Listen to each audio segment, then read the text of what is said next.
So in our multiplying, we want to realize it's only giving us the ability to serve at a greater capacity.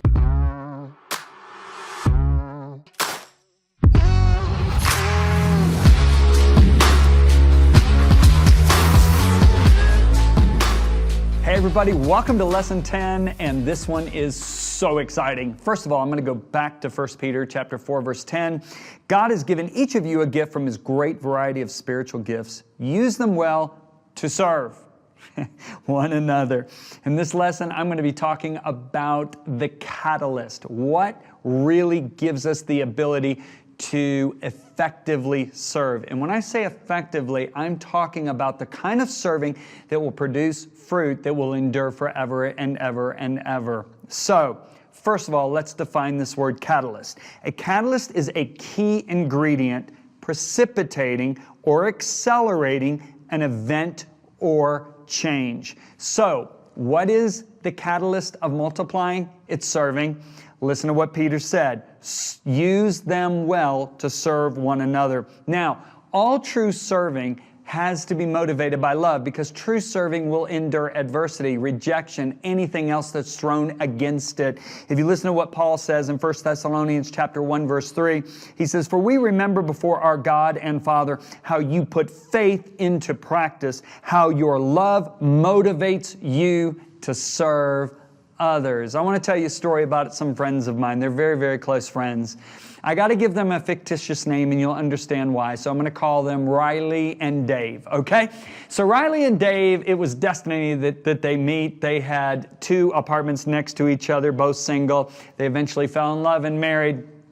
And Riley, right in the beginning of their marriage, was so burdened why a lot of the soup kitchens, the Salvation Army, the churches didn't help people more during Thanksgiving. Thanksgiving is one of our biggest holidays in America, but Thanksgiving is very important that it centers around a meal, family time around a meal. She saw the soup kitchens were helping people, but it didn't create that home atmosphere. So Riley got in prayer to help people by getting a turkey around their table for Thanksgiving. So she went to her family and friends and said, "Hey, we will match dollar for dollar what you give to feed hungry people. My husband and I, Dave. If you give $1, we'll give $1. You give 5, we'll give 5. Well, the first year, she was able to serve 11 turkeys to families. She literally delivered in the trunk of her small car. Well, she went to 35 turkeys on the next year. And then the third year, she went to her family and friends and said, "All right, you can share the vision with people, but don't tell who's behind it." Well, by the time they got to the 5th year, they were feeding 500 families turkeys on Thanksgiving. But it continued. Now the Salvation Army stepped in. They were able to screen the people in her county that really were in need. These were people that couldn't get a turkey with food stamps or any other governmental provision. So now they start giving her a list. She started telling them to announce to them to come to the Salvation Army's parking lot and we will give you a turkey. Well, people started pulling wagons, riding bikes, asking neighbors or people they knew who had vehicles to please drive them there. People started coming, and it kept escalating, the amount of people that they were feeding. Well, eventually, the parking lot of the Salvation Army wasn't big enough, and there was a neighboring YMCA. Well, the Salvation Army and the YMCA in that particular city, and it's a very large city in the United States, weren't getting along, and Riley coming to them asking for the YMCA's parking lot caused them to reconcile, and the 2 organizations have been working together ever since. So now she had over 200 volunteers working for her. It kept escalating and escalating until they decided to start giving 2 cans of vegetable and stuffing with every single turkey. Well, it continued to grow. They ran into challenges because people were moving away that were volunteering the year before. They had to find others. She wanted to keep her identity unknown. And they eventually got up to the place where they were giving thousands of turkeys away. Well, the story gets even better. Now they couldn't distribute the turkeys in one day. It was impossible to do. They would have to do it over a 2-day period. The problem became, where are we going to store the frozen turkeys?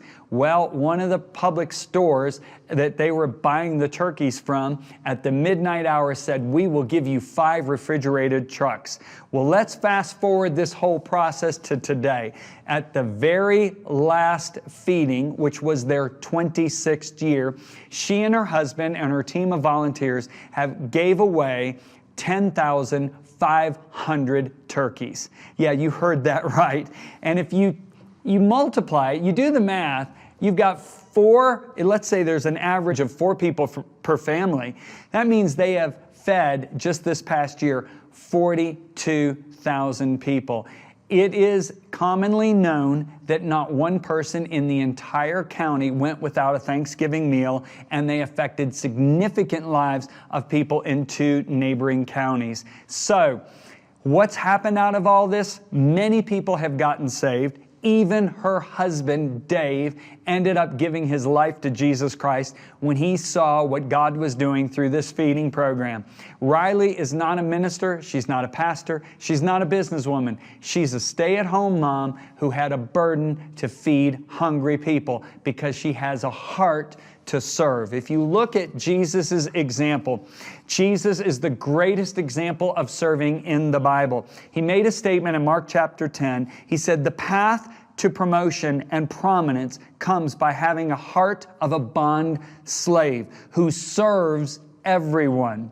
For even the Son of Man did not come expecting to be served by everyone, but to serve everyone. Jesus identifies his serving in John 12:24. He said, I tell you the truth, unless a kernel of wheat is planted into the soil and dies, it remains alone. But its death will produce many new kernels. Now, isn't this interesting? Jesus is using his supreme serving example as a kernel of wheat going into the ground, and again, producing a harvest. Again, it's giving or serving in order to produce a harvest. What was Jesus' harvest? He got many sons and daughters added to his family. Jesus, you know, I should say this, as a minister of the gospel, I always know my final point is so important. Whenever I'm preaching a message, that final point has got to drive it home. Well, Jesus was the greatest preacher of all. So he chose to leave the most powerful illustrated sermon right before his crucifixion. They were in the upper room. After dinner, he took off his garments, girded himself with a towel, and he began to wash his disciples' feet. Now, we need to talk about this one, because when I first got saved, I really avoided getting my feet washed. I didn't want any man touching my feet. The only person I wanted to ever touch my feet, I was still single, would be my wife. So there was like a fad of foot washing when I first got saved in 1979, 1980 time period.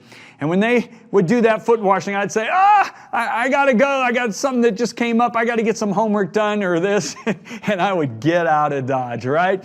But I found out later that actually my dislike actually was founded because we made a tradition out of washing feet almost the way Israel made a tradition out of the serpent on the pole. They started idolizing that serpent. Originally, it had a right intent. It was God's way of ministering to them, but eventually it ended up becoming an idol. So let's talk about why Jesus did this. Back in those days, you have to remember, streets weren't paved. And people didn't have Adidas tennis shoes. They were barefoot or they wore sandals. Now, when you come into the home of a very wealthy person, which the disciples had done that night, a typical wealthy person's home, and think about it, this guy's home had a room enough to house 13 guys having a dinner in an upper room. When you come into that home, it has typically 20 to 30 servants. Some servants are over cooking, some are over house cleaning, some are over the garden, some are over the animals. Well, the lowest of low servants was the person who, and it was usually a female, her job was to wash the people's feet when they came into the house. Because people are going to have, think about it, they're going to have mud on their feet, they're going to have horse urine on their feet, donkey urine, camel urine. They're going to even maybe possibly have some poop on their feet.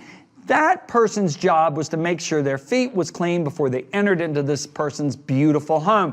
So that woman would wash their feet. Do you realize that all those disciples had had their feet washed by the lowest of all the 30 servants of that household? So when Jesus gets down and starts washing their feet, He is communicating a massive message. I am the lowliest of all servants, the most humble of all servants. Can you imagine how that affected them? No wonder Peter said, no way am I letting you do this. I just had the lowest servant of the house wash my feet like 3 hours ago. You're not doing this. You're my master. You're the Messiah. And Jesus said to them after He did this, He said, you call me teacher and Lord, and you are right, because that's what I am. And since I, your Lord and teacher, have washed your feet, you ought to wash each other's feet. I have given you an example to follow. So, let me explain to you my incorrect mindset of serving when I first started ministry 35 years ago. I remember I was working for this church. We had 400 team members, and we had over 8,000 people in the church. We had an international outreach. And my pastor, I saw him as the pinnacle of ministry, right? And the mindset among us was, if you get promoted, you will one day not have to serve anymore. In other words, we viewed the people that were in management positions and our pastors' positions as that was the ultimate place to be. And one day, us servants, if we did a good job, we get promoted out of serving into being a manager or a pastor. Well, my mindset was totally wrong, incongruent to Jesus's. And I'll never forget, here my job was taking care of my pastor's dry cleaning, picking up his kids at school, washing his car. And one day I was driving his car to get it washed, and the Spirit of God spoke to me and said, son, if I promote you, and there was an if I promote you, it will be a promotion in serving. He said, if you mess up now, it's just a dry clean shirt. But if you mess up in that day, you will mess up the life of an individual. That riveted me, and I realized how important it was to have an attitude of serving. So in our multiplying, we want to realize it's only giving us the ability to serve at a greater capacity. If you look at Rebecca, she's probably the greatest example of serving in the whole Bible. If you remember, Abraham sent his servant to find a wife for his son Isaac. The servant went this long distance to go back to Abraham's hometown. And he prayed. He said, God, it's time for the girls to come out and get water for their daily duties. I'm asking you that the girl that you have chosen for my master's son will be one that if I ask her for a drink of water, she will not only give me a drink, but she will give a drink to all of my camels. Well, sure enough, he's just finished making the request, and here comes Rebecca. And so this guy, this servant of Abraham, looks at Rebecca and says, hey, well, let me just read it. Hey, will you give me a drink? And listen to Rebecca's response. Yes, my Lord, she answered, have a drink. And she quickly, listen to the word quickly, lowered her jug from her shoulder and gave him a drink. When she had given him a drink, she said voluntarily, I'll draw water for your camels too, until they have had enough to drink. So she quickly emptied her jug into the watering trough and ran back to the well to draw water for all of his camels. Now, let's talk about this. She is a classic example of what it means to be a true servant. Number one, she's eager. Rebecca did everything swiftly. She ran, she moved fast, even running back and forth to the well. Slow or convenient serving is not true serving. Have you ever noticed people serving, but they do so with a lethargic and with an attitude of, oh, I'm so tired from all this work. Number two, she went the extra mile. Rebecca far surpassed what she was asked. She was only asked to give him a drink of water, but she gave a drink of water to all of his camels. Now, let me tell you something pretty amazing, because this is mathematically going to blow your mind. A typical camel, after a long journey, because camels can go for a long time without water, will drink anywhere from 30 to 50 gallons of water. Now, Abraham's servant had 10 camels. Okay? So let's go with the low end, 30 gallons. If you multiply 30 gallons by 10, you get, yes, 300 gallons. A typical water jug holds 5 gallons. Now, there was 2 types of wells in those days.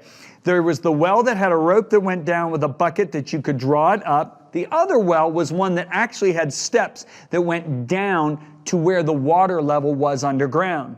That was typically 25 to 30 steps. We know what kind of well it was from the response of Abraham's servant to Rebekah's family. He said this is a quote from the Bible. She went down to the spring and drew water. So in other words, this was the one with the steps. So can you picture this? This is a girl making trips down steps, up steps to water all of his camels. And she wasn't even asked to do it. And there was no reward for her. She did it out of just having a servant's heart. And what was her reward? All those camels carried treasures for her, unbeknownst to her. And she ended up becoming a mother of a multitude. Boy, did she multiply. Number 3, a servant is responsive. A true servant doesn't wait to be asked when a need is evident. He or she moves forward immediately. In all my years of ministry, it's become very evident to me that people who wait to be asked to do something that's a need end up not multiplying. Those who are always the first to go into action are the ones who see increase in their life. Number 4, a servant is committed. Even though the task was difficult, Rebekah was diligent in serving. Through the years, I've observed a pattern. The harder the task, the more quickly great attitudes diminish. It's human nature. Jesus never quit. He had the attitude of serving all the way up to his final breath when he looked at his apostle John and said, "Please take care of my mother." Again, Jesus thinking about others and serving others. A servant, a true servant we see with Rebekah, does everything to completion. 99% of the task is not completion. She went the whole route. She gave those camels a drink of water until they were satisfied. Let me tell you something. If you truly want to multiply with eternal ramifications, yes, you can multiply. The farmer who says, "Hey, I'm going to plant all these seeds and I'm going to get such a harvest that I can sit back and take it easy for the rest of my life," the one that Jesus said was covetous, it works. It works. The principles of multiplication work for him. But if you want to multiply in a way that will endure forever, that you'll be rewarded eternally by the Master and hear, "Well done, good and faithful servant," it has to be motivated by serving. So, we have talked about so much in this course. In the next lesson, I'm going to talk to you about the hindrances to multiplication. And these hindrances can be discovered by our third servant that we call Larry.